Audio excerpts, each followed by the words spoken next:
भगवान श्री रंगनाथ जी के मंदिर की यात्रा की कहानी। अयोध्या से तिरुचिरापल्ली।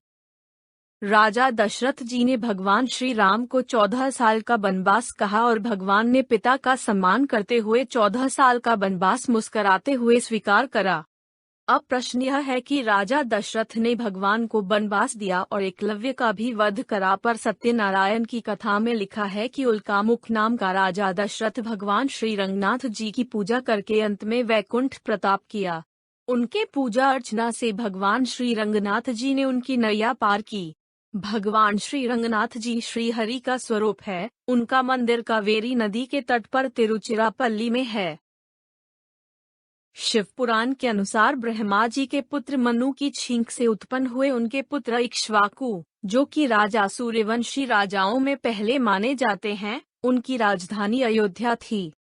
उन्होंने कठोर तप किया और ब्रह्मा जी को प्रसन्न करके मोक्ष प्राप्ति के लिए उपाय मांगा।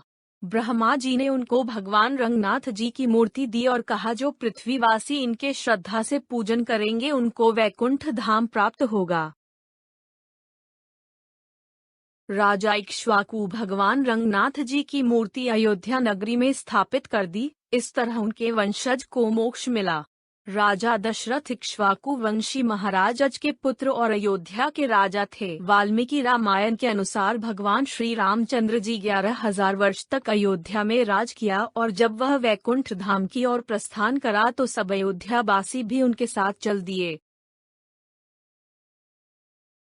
तब भगवान श्री रामचंद्र जी से मिलने विभीषण आए। श्री रामचंद्र जी ने भगवान रंगनाथ जी की मूर्ति उनको दी और बोले कि अब आप इसकी पूजा अर्चना करके अपने जीवन का उद्धार करना। मूर्ति लेकर विभीषण अयोध्या से निकल पड़े। रात्रि में उन्होंने कावेरी नदी के तट पर विश्राम करने के लिए रुके। उन्होंने रात्रि में सबके साथ मिलकर भगवान रंगनाथ जी की पूजा करी। भोर में जब वह उठे और मूर्ति को हिलाने की कोशिश करी, पर मूर्ति टस से मस नहीं हुई।